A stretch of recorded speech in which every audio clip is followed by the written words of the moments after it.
right, guys, check in, please. No. Depending on where you are. Yes. Middlesex. Yeah, but if you buy right at the border with the Marlboro and stuff, yeah. Or if you're getting to Keyport and Keensburg and all that, you go from Middlesex to Monmouth County right away.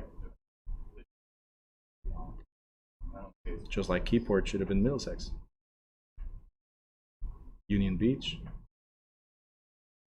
It's like it comes up like that. Monmouth County. It goes around Middlesex just for a little corner right there. All right, everyone, check in. Check in. Come on.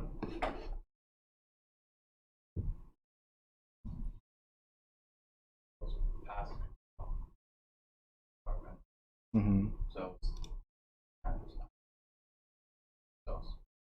Mm-hmm. But now I'm on South Over.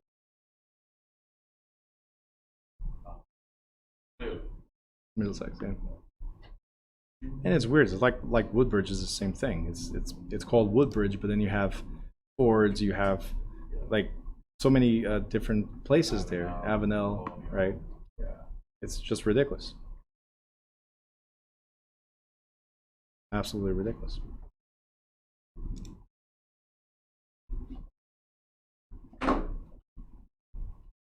You woke up?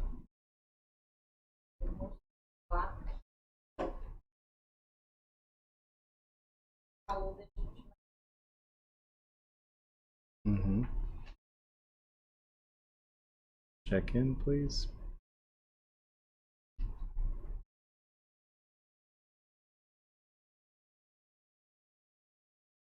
Hmm?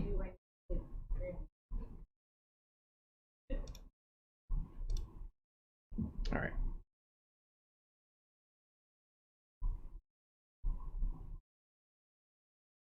All right, I think everybody's checked in right now.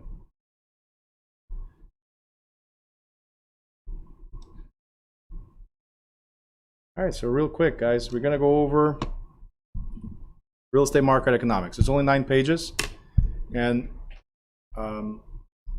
if this was the brokers class, I would go more in detail. So there's a few chapters that I just either skip or cut in half because you don't have to go in as much detail. In this one, I'm gonna go straight to the end and then come back. All right, and it's going to be more important for Monday's chapter, which is appraisal. It was supposed to be today, but since we're not here on Monday. But Monday's chapter is appraisals, and a lot of stuff you're going to learn today, briefly, we're going to apply in appraisals, okay? So I want you to go to page 215, and you have this figure right here. Page 215.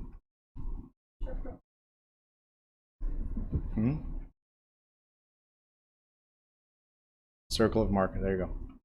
Guys, make sure your cameras are on, please, so we can start. All right. So this is called the real estate supply and demand cycle. Okay? Cycle. What does that mean? History repeats itself. Okay? This is something like, I don't know if you guys you can see that in the stock market as well. It's just the stock market for me is so risky, right? Because this cycle could happen every month. It could happen every couple of weeks. You got to look at previous trends and look what's going to happen in that particular stock. Not even all stocks. We're just looking at that one stock and what it's been doing. So you have to track a type of stock.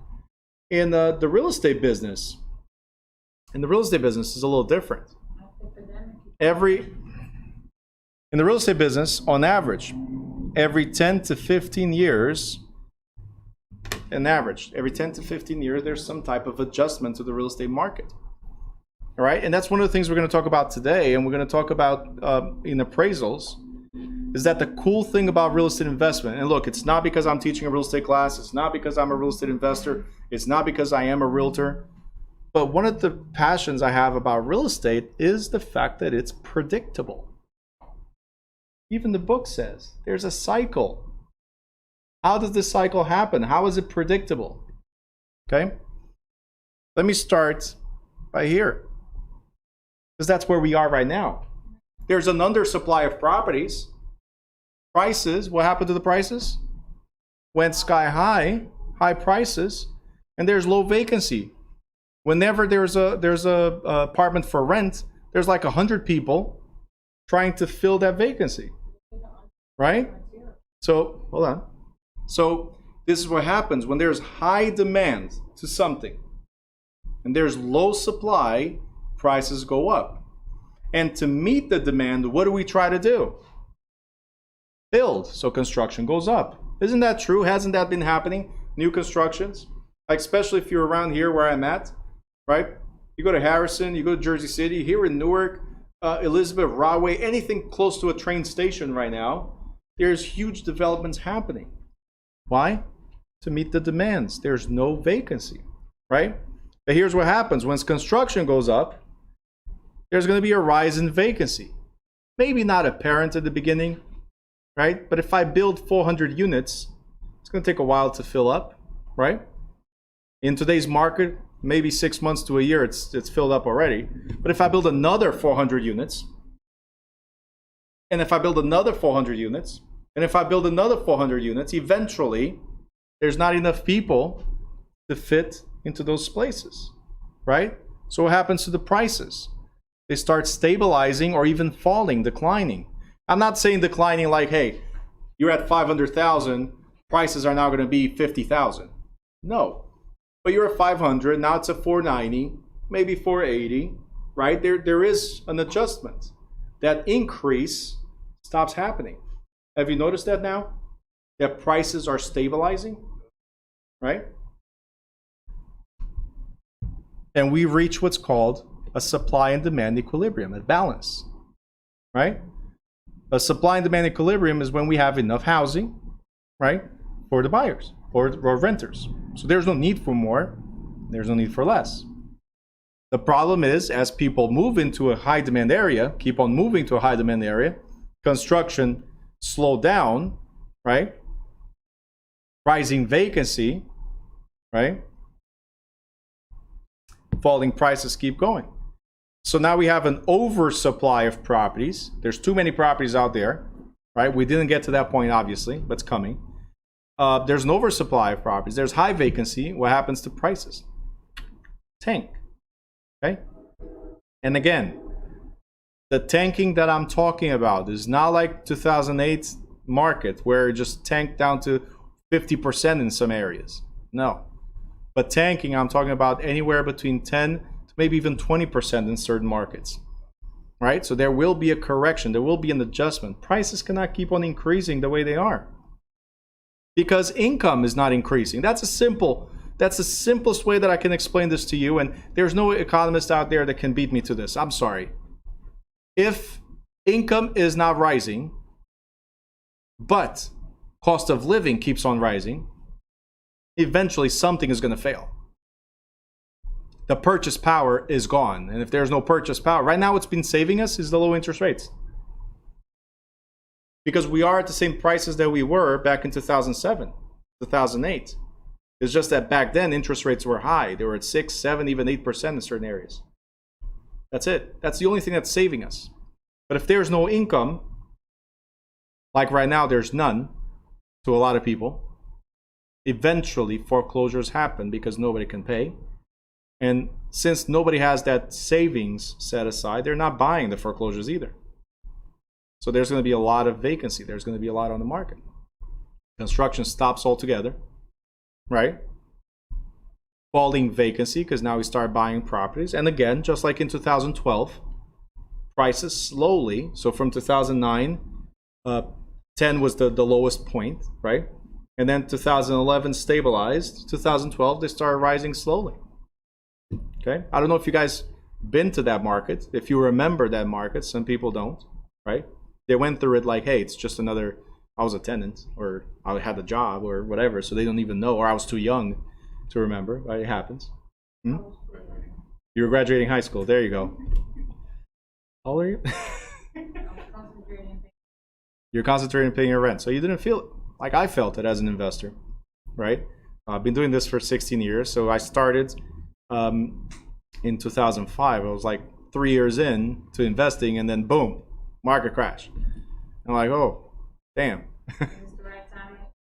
Right. No, hey, there's no right time for investing, for opening up a business, for having kids, for being married, for getting divorced. There's never a right time for anything. It's just do it and get it done with. Yeah. That's it. Just do it, get it. All right. So again, falling vacancy, rising prices, and we reach again, just like in 2013, 14, more or less, we reach some type of stability. But now there's stability. What happens next? Because there's stability, there's nobody building. There's not many houses selling, but there's a movement still coming because everything's still evolving. Kids are still coming, right? What? Go back to high demand, no supply. Yeah, vacancy. Well, it starts with vacancy falling. That's the demand, right? Because there's no new constructions, as we said. So vacancy falling. Prices start going high again. And what do we reach? Where we were before. Now, let's translate this into 100 years. Okay, real quick. Translate to 100 years. This is what you're going to see.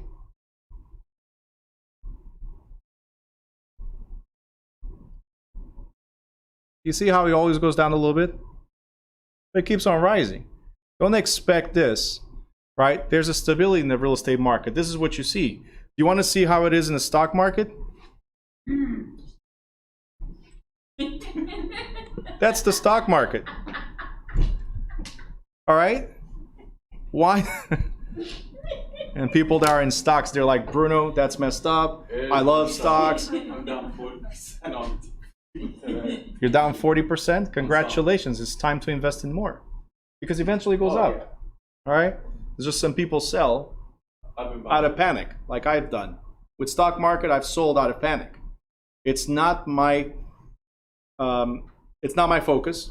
It's not my expertise, right? I don't have the time, right? I don't have the time. But real estate, I know. Every 10 to 15 years, what happens? I know. Guaranteed, or your money back. Guarantee you. If you guys look for the past 10, 15 years, what's been happening to the prices? Going up after what? Being low. Go back to year 2000. 99, 2000, 2001. What happened to the prices? Started going up after being low. Predictable. Go back to the 2012, 2013. Yeah.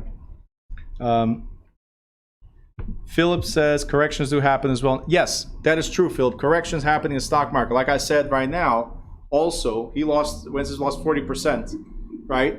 So you guys know Wences lost 40% on the stock. Loser. Sorry. Here's the difference. Okay, I'll tell you right now what's the biggest difference. Besides the being so erratic, like a heartbeat, right? The biggest difference is in real estate, if the price goes down, but I made a good investment, I'm still making money. Because it's rentals. Yeah. Boom. Always have an exit. Boom. That's how I invest. If market goes down, I don't care. Rentals. If rentals are not there, I sell. Boom. Money. Do that with stocks. Just bring your cost per average down. That's it. That's it. He probably jumped into Dogecoin late. No. Never. You never doged, man?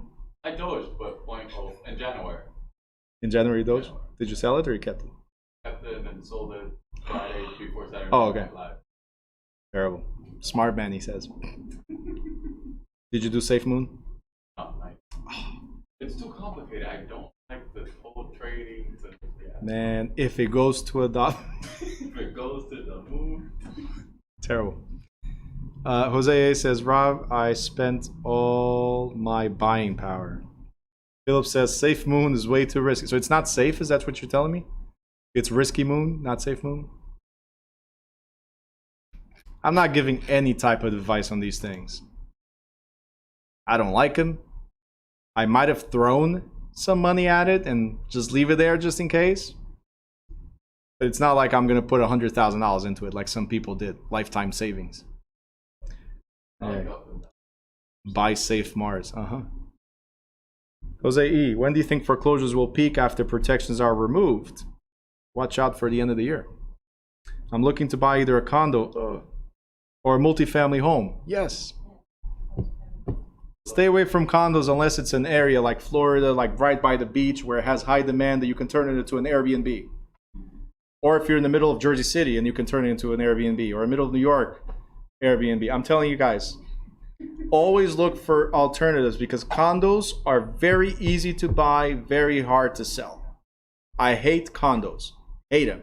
For me to live in it, that's a different story because I cannot handle like with injuries that I have. If I were to buy something right now, it would be a condo because I'm not taking the snow or grass or anything like that. It's convenient because everything's split in a contract. That's it. But I already know when I'm getting into it, I already know that in the future, if this is not a high demand area, HOA is going to screw up my deal because most condos are not FHA approved. So you don't have a regular buyer buying it. Okay?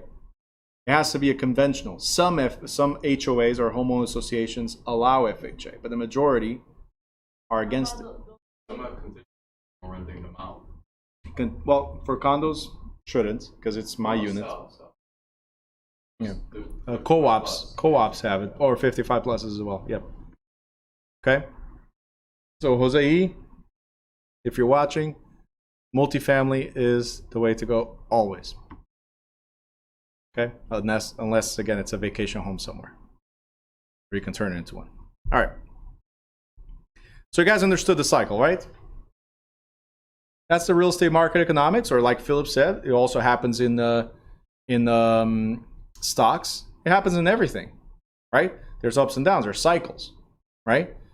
In our life, we have cycles. I don't know if you guys know this, but there's a simple cycle. Every 7 years or something like that, your taste buds change. There's stuff you didn't like before, and now you like. There's stuff you could not eat before, and now you can. It's happened to me while growing up, right? So right now, I look at a plate of food, and like, as long as it's on the table, I'm happy. Before, I'd be like, ugh, I don't like this. Before I got smacked. You know? But now I just eat whatever. It's on the table. Let's go for it. You know? Cycles. Now, going back up real quick. For years, I've been saying the same thing over and over and over again, and people are fighting me. People are saying, Bruno, 2008 is never going to happen again. Banks will never give 100% loans again. Banks will never give tax ID loans again. Banks will never do this. Banks will never do that. Guess what happened? Tax ID loans came out. Now they're gone. Wait, they do 100%. They did. Some banks were already doing 100% loans. Now they're not. Yeah. Some banks starting doing some docs loans, meaning you don't have to present all the paperwork. They can pick and choose which ones work or not for the loan. That's the same thing that got us into trouble back then, except we have low interest rates. Just saying. Yeah. Oh, Bruno, but it's different. It's not. Yeah. There you go. If 50,000. you got approved for 150,000, that's not bad. You worked part time at Whole Foods, then you got a $150,000 loan. Not bad. I got a guy that works full time, makes $80,000 a year. He got approved for 300,000 only. I'm going with you, like that discrepancy, like it's crazy. That's when I know of like total. Yeah. Wait. All right. And that's without considering, guys, that just like Jose said, there's a moratorium on evictions and there's a moratorium on foreclosures. And there's no jobs and there's no income. Businesses closed. 1 out of every 6 businesses on average have closed in most major cities. Right? So that's not considering nothing of that yet. Imagine when all this is lifted. Foreclosures start, evictions start. What's going to happen? Evictions got lifted. And then stopped again. Oh, First, that was quick. listen, until they figure out, this is very important, guys. And as a realtor, what I'm going to go over is very, very, very, very important. Economics has to do with a lot of stuff: demographics, politics, right? In case you guys have not noticed, I don't care if you're Republican, Democrat, Independent. I don't care what you are, because at the end of the day, it doesn't matter who's there. They destabilize the market. What people are used to changes. And to me, they're all the same. They're all the same thing. You can argue with me all day if you want, but to me, they're all the same, and they're the only ones that are profiting out of all this, not us. All right, so I'm putting it out there right now. They're becoming multimillionaires. Well, we becoming multi-poor. So, just saying. So I don't vote for. I don't root for either one, either party. I don't root for them. I'm not going to go out there like a lot of people did and get MAGA hats and Biden hats and full pledged when nobody comes support my business. I didn't see any of them, either Trump or Biden, come to my business and say, Bruno, let me get a New Direction polo and cap and banner and all. No, flags and whatever. No, nobody came here. So I work hard for what I have. I don't count on any of them. And that's the way I do it, because very important. If we rely on the government, you're screwed. That's it. All right. So, yeah. So my point was, because of that government issue, local economics get affected. You guys are talking about the whole United States, but the way they're giving out money is based on the whole United States, not local economics. So when they're talking about people that make $75,000 or less, in New York, it's totally different than somebody in Ohio or somebody in Texas. Because with $75,000, you almost buy a mansion in Texas. In New York, you buy a cubicle. So you cannot do it the same way across the United States. And that brings me back again to what I'm trying to say. It's all about local market. So when we talk about real estate market, which one? Are you talking about the Newark market? Are you talking about the Edison market? Are you talking about the Manhattan market? Are you talking about LA market? Which market are you talking about? Real estate market? What? Which one? Because not all of it is going to be affected. Just like before, not the whole United States got affected when the market crashed in 2008. In New York, they didn't feel as much as we did in New Jersey. In New York, they didn't go to 50% drop like we did here in New Jersey. So we need to understand what the local market is. Here in Newark, let's go to New Jersey, right? Here in Newark, for instance, the market prices have gone up almost 20 and 30% a year over the past 4 years. As much as 20, 30% a year increases in some areas of Newark. But if you go about 45 minutes away, the prices have been stably increasing at a 5, maybe 10%, if that much, increase a year. You understand? So what is a market? You define that market for you. I know what's happening in Newark. I don't know what's happening in Williamsburg, right? I don't care what's happening there. Not that I don't care about what's happening to people. I don't care about the real estate market there because it's not my market. So when you understand real estate markets, you don't have to be economists. Okay, you don't have to be economists. Okay, right? But you need to have a basic understanding of how our economy works, and particularly how real estate as an economic product fits into a real estate marketplace. Okay. Now, understanding the fundamentals, we are on page 207. Understanding these fundamentals enables you to recognize the current economic conditions in the real estate market on transactions, prices, and values. Apply economic principles to estimate future conditions in the real estate market, so I can predict the future, right? Apply economic principles to specific geographical areas. This is key, specific geographical areas and property types in order to assess economic conditions for a particular property and site. Why am I saying this, right? I'm saying this because the commercial market, like commercial buildings in 2010, they did not get affected. Residential did. But in 2012-13, we started seeing commercial buildings getting affected. Okay? Now it was kind of like the reversed. Commercial buildings are just vacant but this was because of a pandemic, right?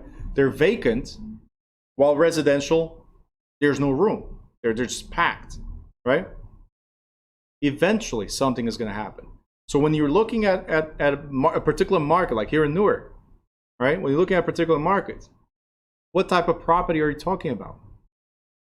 You got to know this down to a T. Imagine trying to handle the whole New Jersey, or the whole New York, or the whole Texas, huge state, right? This is why I keep on telling you guys,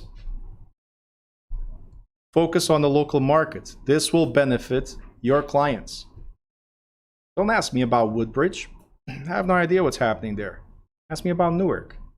I can help my clients here.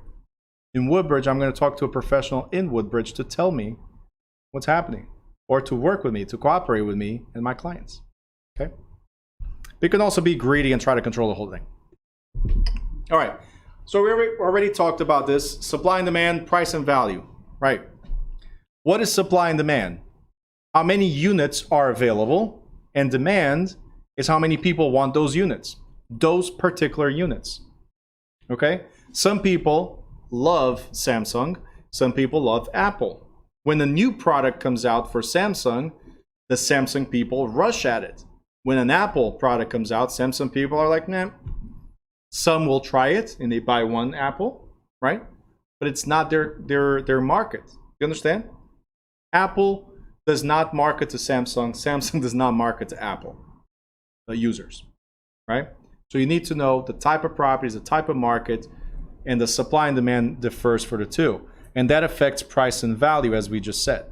So supply is quantity of a product, okay? Again, we'll go over this tomorrow as well. Not tomorrow, on Monday. Oh my, easy, LC, I'm sorry. I'm so sorry. It's like tomorrow? No. No. She wasn't ready. She was looking forward to come tomorrow. See, that's how much she was concentrating. Yeah. Demand. Demand is the desire for purchase of that particular thing. Back in the 5 days. You guys remember when pandemic started? There was no toilet paper around? I still don't understand that one. I'd rather stock on food than be worried about... Stock too much on food, you need toilet paper. Yeah, I don't know how that was people's first thought. It was gone. Toilet paper, like you're gonna eat that fiber. Gonna survive on toilet paper a little bit at a time. It cleans as it goes. I didn't understand. But if you stock yourself with food, then you're gonna have to stock yourself with toilet paper. I get it, but you're not gonna survive. Like the food was there, toilet paper was not. Come on, makes no sense. No, but was it the shop right on in East Brunswick wiped out completely. I'm like, why are you guys? They're wiped out completely of what? Of everything? Yeah, everything. There's nothing on the shelves. There's nothing. Was that during the riots? I think yeah. You're just emptying regardless. All right, price mechanism, guys, right here. Price mechanism. What is a price mechanism? What is price actually? What is price of something? Is that the value of it? No. Price is what you're willing to sell for. Andrea M goes, as I'm asking, is that the value? She goes, like, the value. No, it's not the value. The price is the final number. Let me ask you something, Andrea. If you sell some, it's not the cost either, Amira. If it costs $5, but you think it's worth $50, but I'm willing to pay $20, and you're like, hey, after all this time, I'd rather sell it for $20 than sell it for nothing, then what is the price? It costs $5, but it's worth $50, but we're selling it for $20. That's the price. Is what it's sold for. Who determines, plus taxes, who determines the price? The owner. Nope. The owner determines what they wish. Yeah. The buying market are the ones that determine the price. Right now, market is going up like crazy. The owner wishes for $1 million. People are giving 100. Okay. A few years ago, sellers were hoping for 500, and people already started giving a little bit more, 550, and so on. And that's what changed. But who determines the price? When the market crashed, sellers wanted that $1 million. Remember? I know you're in high school. But back then, I had a friend of mine says, when my house reaches 1 million, I sell. This is in 2008. Okay? This is the end of 2008. In April of 2009, because that was the stock market crash, right? But in April of 2009 was the real estate crash. From end of 2008 till beginning or mid 2009, he lost almost $600,000 in value. Because he went from being at $930,000 offer, but he wanted $1 million. He got an offer for $930,000 to his house being worth 300 and something thousand. Right. So who determines? You're telling me that's the seller that determines the price? I was in the wrong. I was born at the wrong time. Or the right time, because you started with it. All right. Anyway, so I just want you guys to understand how price works. Supply and demand, but it's the demand that makes the price. Because you can ask for whatever you want, for whatever supply you have. If there's no demand, like right now, the market, high demand in this area.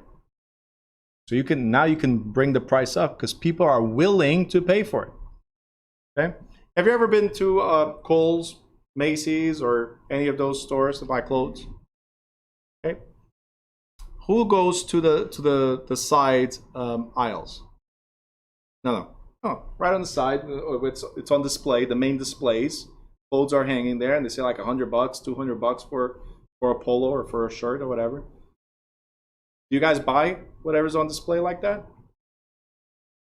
Because what I do, the type of buyer that I am, and you can call me all names, no problem.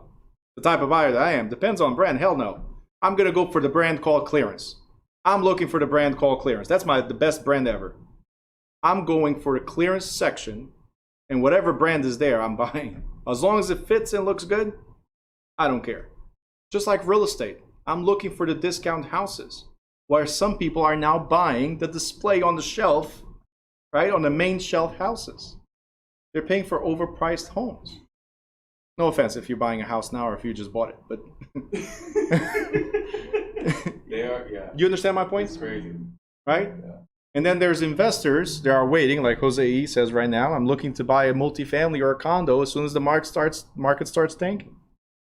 Right? He's looking for the clearance. He's waiting. And I don't mind waiting for the off-season clothes. Right? I don't need to be fashion. Like, oh, this is the latest one that just came out. Gotta wear it. $300. Supreme. You know what I'm saying? Yep. Supreme is the biggest scam ever. It's just a repurposed shirt or jacket or whatever, and they slap a Supreme brand on it, and boom. You're paying a ridiculous price for that. Anyway, so that's the price mechanism. Now, how do you determine value? Real quick, guys, is this right here. How much do you desire it? How useful is it? How scarce is it? And how am I able to pay for it? Simple. Desire. That is, how dear is the item? Like, for instance, if it's an air conditioner in the middle of in the middle of winter, do you need it? Do you desire to buy it? That's your first mistake. People don't buy during winter.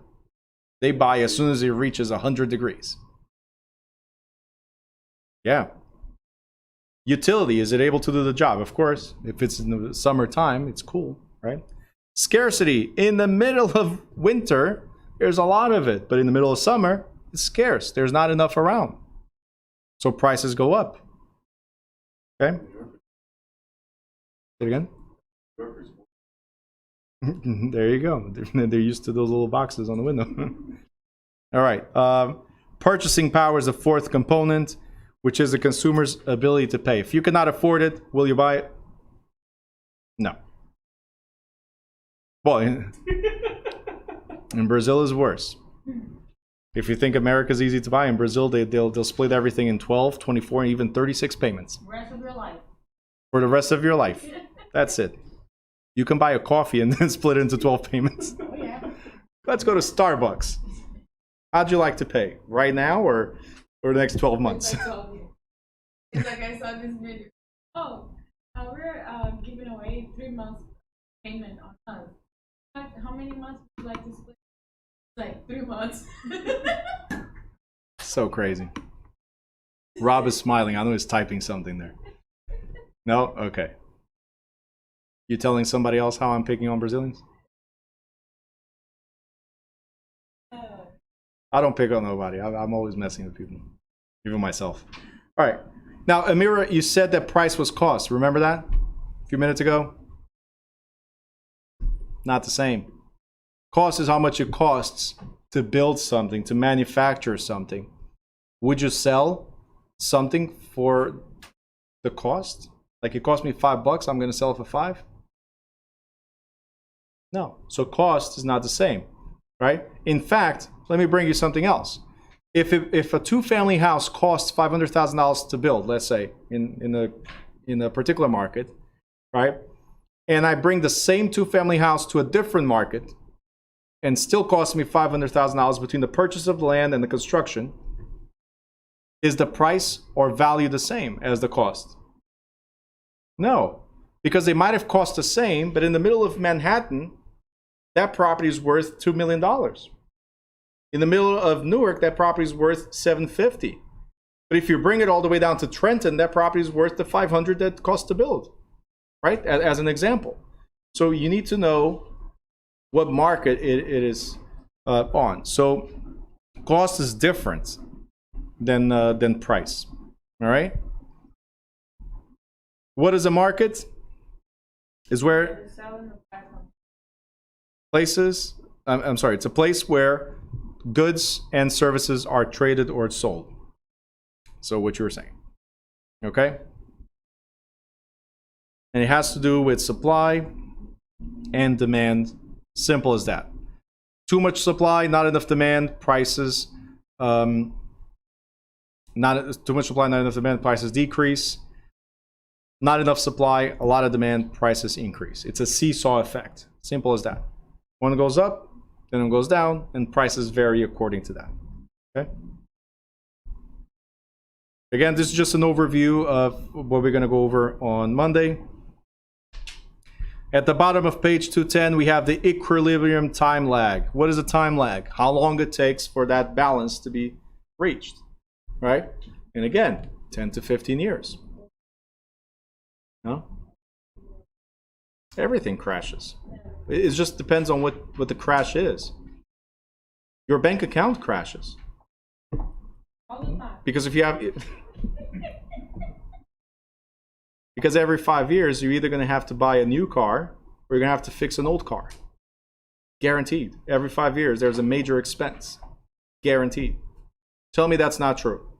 Every 5 years, at least, there's a major expense in your life that changes your life somehow. Has that happened to you? I'm telling you, every 5 years. Pay attention from now on if it's not true. I'm already ready. I'm preparing for the next 5 years. Mine has been every year now. Well, that's extreme. That's extreme circumstances. But anyway, the cool thing about real estate is that time lag is very slow to adjust. Why? Why is it slow to adjust? Because of this. One of the things is land. See, there's no new land. So if there's no new land, right, nothing new is being created other than the property that goes on top of it, right? The house that goes on top of it. It's the only thing that's new, right? The unique appeal to the product. No two parcels are the same. I mentioned that. I can build two houses exactly the same cost, same whatever, but because they have a unique location, right? Different location, they can never have the same price or value. Okay. Here's the other thing that's very important about real estate. See, this phone, I can bring it to a different country and they'll pay me 3 times the value. Brazil, Portugal. Some countries like Cape Verde, Africa, they'll pay 3 times just to have this phone. Here, no. Here, I told you yesterday, 230, 300 maybe, right? But real estate is different. Can I pick up a piece of land and the house that's on it and take it to a different market? I cannot. So the demand must come to the product versus the product going to the demand. It's not like we can have Black Friday and everybody rushes to Best Buy. And any Best Buy has it. No, this is the house. Okay? The other thing that's different about real estate is being illiquid. What is illiquid? Okay? Liquid means fluid, means easy to handle. Like cash. If you got cash, you go to the checking account and you withdraw, right? Stock market starts tanking before you lose 40%. What do? You sell. Or you sell once you're up on and buy. Yeah, something like that.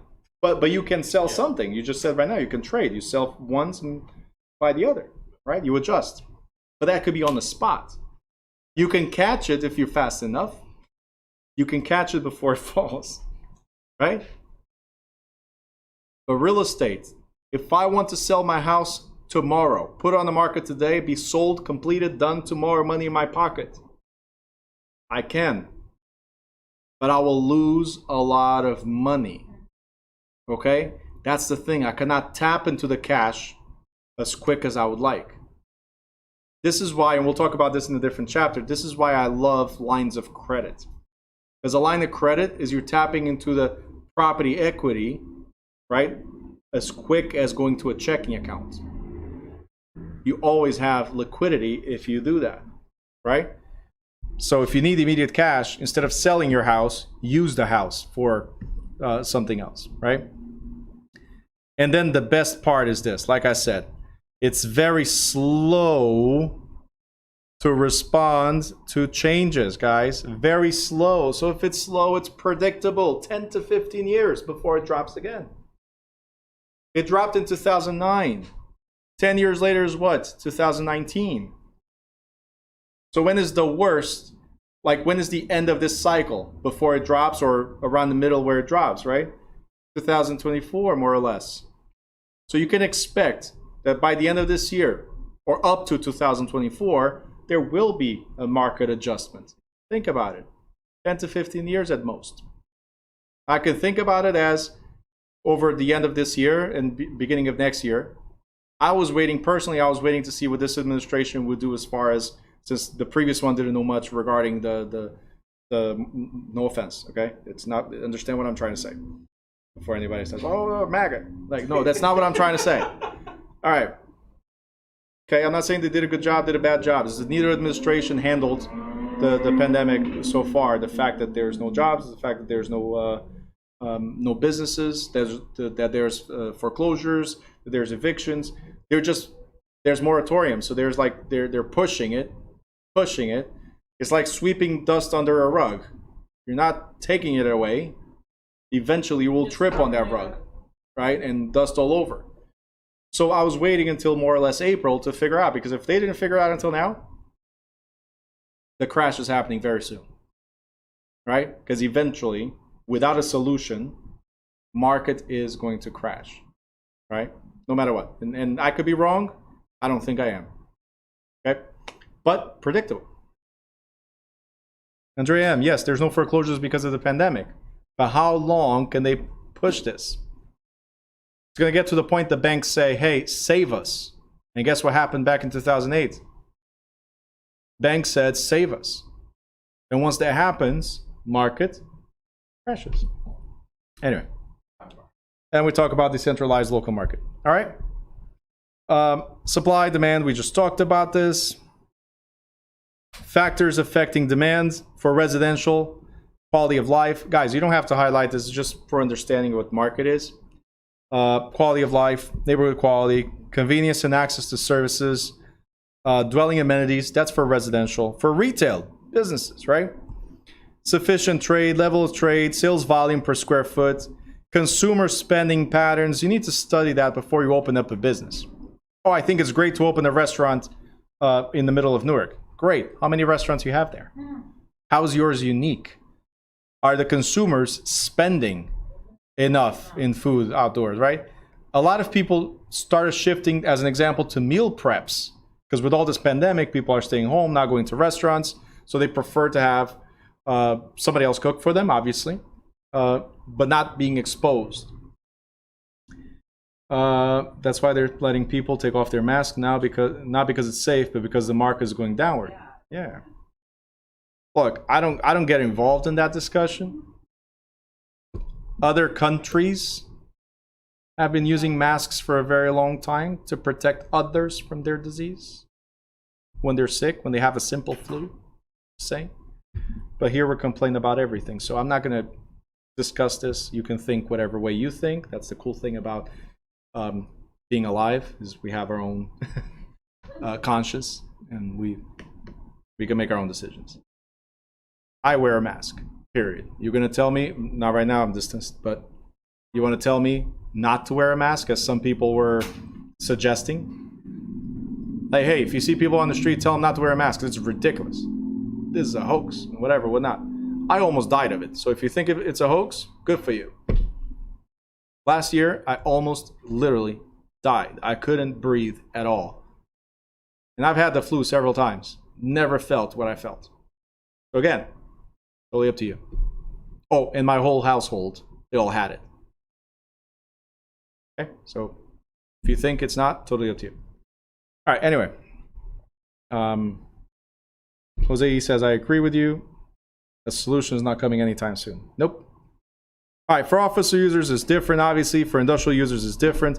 You need to know what type of market you're getting into. Again, know your market, your product, and who to market it to. Very important. All right. Another thing that determines, and we are done, guys, okay? Another thing that determines value is employment.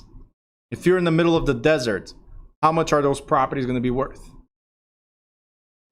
Very low. Well, Detroit is a perfect example. When Ford went out, and other factories there, but mainly Ford, right? When Ford went out, you could buy, I was offered, a few years ago, I was offered a $2 billion package, okay? Now, in that, you can do the math from here on, but in that $2 billion package, it was $1,500 on average per door. That means if it was a 2-family, it was $3,000. If it was a 5-family, that's 40, that, right now. That was like almost buying a ward. Yeah, exactly. So it was a lot of houses. They were offering them at $1,500 a door, and it was a $2 billion package. I could have bought half of Detroit right there. Yeah. As an example. Oh, I was only a few billion short at the time. I was buying that. I don't know. Anyway. Just a few. All right. But anyway, so base employment is key. If there's employment in the area, then market comes to it. Okay? Because people tend to live close to their employment. Okay? Obviously, if it's industrial, office, or whatever, no, but population will increase where there's retail. Here in the Ironbound, it's way more popular than other areas. Manhattan is way more popular than other areas of New York. Why? Retail. Right? People want to be close to their job, and residential will go up, and retail will go up. All right? Guys, that's it. We're back to the cycle. 9:30. Any questions? We're good? A lot to think about. Especially this chapter for me is great for you guys to understand this business. Well, that too. What's going on now and what's about to happen. And what could happen 10 years from now. Just be ready. Okay? A few years ago, and I'm going to end right now, but a few years ago, I started selling properties I had. Why? I could have waited a little bit longer and make maybe $100,000 more per property. but I started selling them for the purpose of, I didn't know that that being ready, but I didn't know that the pandemic was going to happen.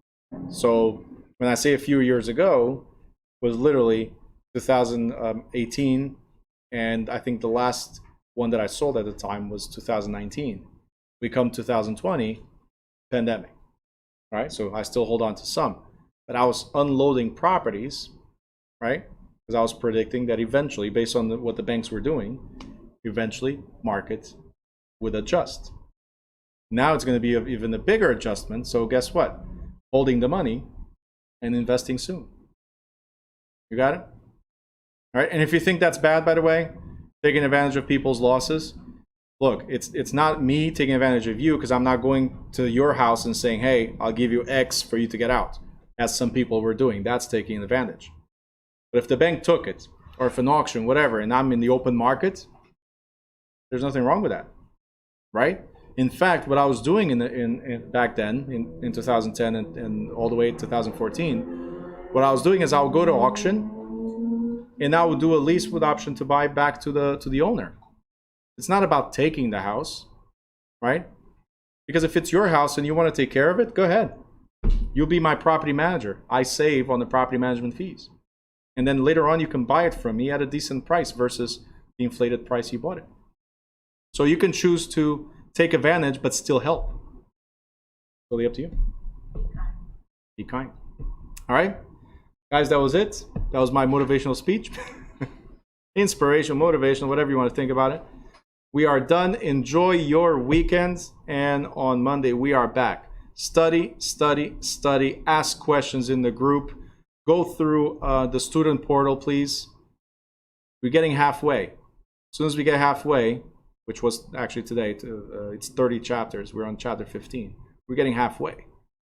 All right? If you have not started studying or practicing the stuff there, I can guarantee you will get tougher. It's not tougher, but it will get. Under resources, you see the, okay, let me show you. Yeah.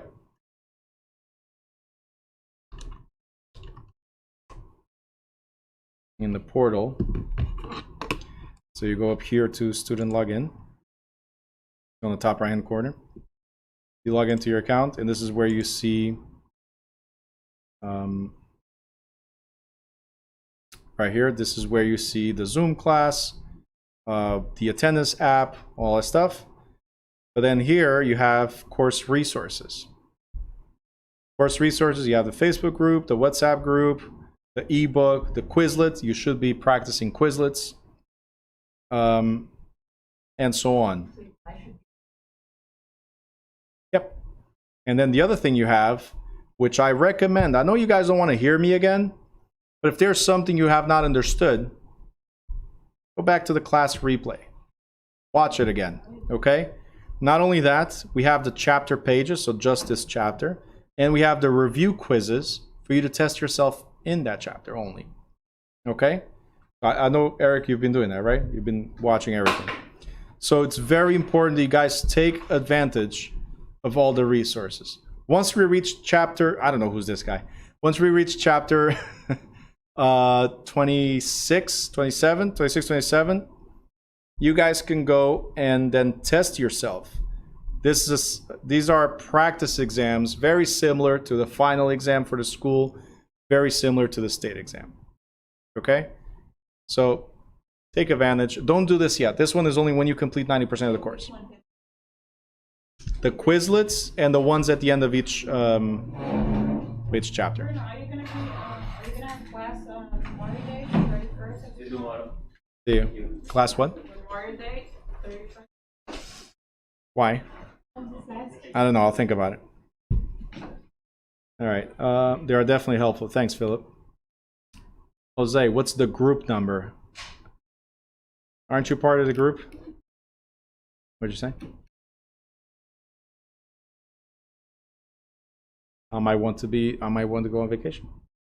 I'm going to share with you guys. It's not a group number. You have it. Once you get to the resources, it's there, but I'm sharing with you guys right now, okay?